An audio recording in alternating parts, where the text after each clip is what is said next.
183 గజాల 3BHK villa కేవలం 25 లక్షలు మాత్రమే. Bigg Boss never before ever after contestant గా పేరు తెచ్చుకున్నారు శివాజీ. శివాజీ మైండ్ గేమ్ ముందు ఏ కంటెస్టెంట్ కూడా పనికిరారు అని ప్రూవ్ చేశారు. ఈ సీజన్లో పల్లవి ప్రశాంత్ విన్ అయ్యారు. శివాజీ పక్కగా విన్ అవుతారని అందరూ అనుకున్నారు, కానీ ఆయన విన్ అవ్వలేదు. దీంతో బిగ్ బాస్ షో మేనేజ్మెంట్ శివాజీని పక్కన పెట్టి పల్లవి ప్రశాంత్ని విన్నర్ చేశారంటూ కామెంట్స్ వస్తున్నాయి. దీనిపై స్పందిస్తూ ఇవేం నిజం కావని, ఓటింగ్ ఫార్మాట్తోనే విన్నర్ని అనౌన్స్ చేస్తారని చెప్పారు. ప్రశాంత్ విన్నర్ అవ్వటం తనకెంతో సంతోషాన్ని ఇచ్చిందని అన్నారు. ప్రశాంత్ యావర్లలో ఎవరో ఒకరు గెలవాలని తాను అనుకున్నట్లు శివాజీ చెప్పారు. సమాజమే దేవాలయం, ప్రజలే దేవుళ్ళని అన్న నందమూరి తారక రామారావు గారంటే ఆ నినాదాన్ని సమాజమే దేవాలయం, ప్రేక్షకులే సినిమా వాళ్ళకి దేవుళ్ళు. అలాంటి ఒక రైతు కుటుంబం నుంచి వచ్చిన నాకు ఒక పేరు ఇచ్చినటువంటి ప్రేక్షకులు ఎప్పుడు కూడా నాకు దేవుళ్ళతో సమానం. నా జీవితంలో నేను నమ్మేది ఒకటే, మనం మనలాగా ఉంటే ప్రేక్షకులు ఎప్పుడు ఆదరిస్తారు, మనం నటిస్తే ఆ రోజు వాళ్ళ హృదయాల్లో నుంచి పక్క దోసేస్తారు అనేది నేను ఎప్పుడు నమ్మే సిద్ధాంతం. అలాగే నా కోసం అహర్నిశలు పనిచేసినటువంటి అభిమానులందరికీ కూడా మీకు చేతులెత్తి నమస్కరిస్తూ మీకు పాదాభివందనాలు తెలియజేసుకుంటున్నాను. బిగ్ బాస్ సీజన్ 7 జర్నీ నా లైఫ్లో ఒక మధురానుభూతి.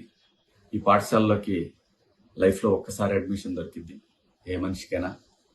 సో అలాంటి అవకాశం నాకు ఇచ్చిన స్టార్ మాకి, ఎండమోల్కి నేను సదా రుణపడి ఉంటాను. ఇక్కడ బిగ్ బాస్ ఆట అనగానే ప్రతి వాళ్ళు కూడా అక్కడికి వెళ్ళి గొడవలు చేయాలి, స్ట్రాటజీలు ప్లే చేయాలి, దాని తర్వాత అవసరమైతే ఆ కొట్టుకునే స్థాయి దాకా వెళ్ళాలి అనేటటువంటి ఒక దురభిప్రాయంలో ఉన్న వాళ్ళందరికీ కూడా కాదు. ఇది నిజంగా ఒక పాఠశాల, దీంట్లో డిసిప్లిన్ చాలా అవసరం, ఇది మనకి లైఫ్ పాఠాలు నేర్పుతుంది అనేది చెప్పాలనుకున్నాను. ఈ షో ద్వారా అందరికీ చెప్పాను. ఆ అవకాశం నాకు స్టార్ మా ఇచ్చింది.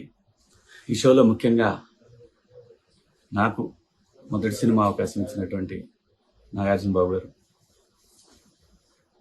ఎంత అద్భుతంగా ఆయన నుంచి కూడా హౌస్లో జరిగేటటువంటి మనం చేస్తున్నటువంటి మిస్టేక్స్ని చాలా అందంగా అందరికీ నచ్చే విధంగా చెప్పడం అనేది ఈ షోలో హైలైట్గా అనిపించింది నాకు.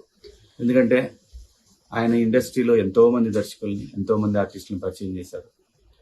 అటువంటి ఒక సూపర్ స్టార్ ఈ షోకి హోస్ట్గా ఉండటం అనేది నిజంగా కంటెస్టెంట్లకి అదృష్టం. ఈ సీజన్లో సీజన్ 7లో కూడా బాబు గారే ఉండటం అనేది డెఫినెట్గా ఒక సాటి ఆర్టిస్ట్గా చాలా గర్వంగా అనిపించింది నాకు.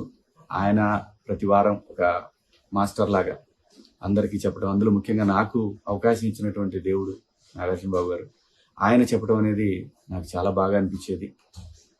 మాట్లాడదాం అనగానే నేను ఎక్కడా కూడా భయపడే మనిషిని కాదు. అలాంటిది బాబు గారి దగ్గరికి వచ్చేసరికి 1కి 100 సార్లు ఆలోచించి మాట్లాడేవాడిని. ఏదైనా తక్కువ మాట్లాడాలి, ఎక్కువ మాట్లాడకూడదు అనేది చాలా బలంగా ఎప్పుడు నేను ధైర్యంగా మాట్లాడతా. బాబు గారితో కూడా ధైర్యంగానే మాట్లాడాను, కానీ చాలా తగ్గి మాట్లాడేవాడిని. ఎందుకంటే నేను ఆ గౌరవం ఇవ్వకపోతే నేను మనిషిలాగా కాదు. సో అటువంటి పరిస్థితుల్లో ఆ షోలో నాగార్జున బాబు గారు నాకు ఎన్నో విలువైనటువంటి సూచనలు చేశారు. వారికి కూడా ఈ షో సక్సెస్లో వారిది ప్రధాన పాత్ర. ఆ షోలో నేనంటాం నా అదృష్టంగా భావిస్తూ బాబు గారు మీకు సదా రుణపడి ఉంటాను. చాలా మంది రకరకాలుగా మాట్లాడుకుంటున్నారు. స్టార్ మా వాళ్ళు శివాజీని వెనకాల పెట్టారు, అక్కడ పెట్టారు, ఇక్కడ పెట్టారు, వేరే వాళ్ళని ముందుకు తీసుకొచ్చారు. ఇవన్నీ నేను ఒప్పుకోను. ఎందుకంటే వాళ్ళు ఒక పద్ధతి ప్రకారం ఒక ఫార్మెట్లో వెళ్తారు. దాని ప్రకారం ఈరోజు ఓటింగ్ జరిగింది. దాంట్లో విజేతగా నా బిడ్డ పల్లవి ప్రశాంత్ గెలిచాడు.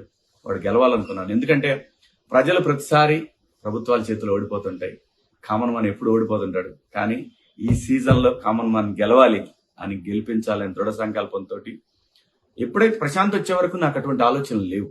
నాకు అప్పుడు అనిపించింది ఇలాంటి ఒక పల్లెటూరు నుంచి వచ్చిన నాలాగనే వచ్చాడు ఈ షోకి, నేను ఎలాగైతే ఇండస్ట్రీకి వచ్చాను అలా వచ్చిన ఒక వ్యక్తి సక్సెస్ అయితే కోట్ల మందికి ఇన్స్పిరేషన్గా ఉంటుంది అనుకున్నాను.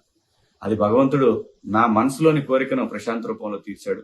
ప్రశాంతే కాదు, యావర్ లాంటి ఎటువంటి బ్యాక్గ్రౌండ్ లేని మనుషులు ఇక్కడ నాతో పాటు కంటెస్టెంట్లుగా రావటం, వాళ్ళకి నాకు మా హృదయాలు కలవటం ఇదంతా కూడా దైవేచ్ఛ. అంతేగాని ఒక గ్రూప్ లాగా ఆడాలనే ఆలోచన కానీ, లేదంటే మన ఆటలో ఇంకొకళ్ళ ఇన్వాల్వ్మెంట్ ఉండాలనేది పరమ బూతు.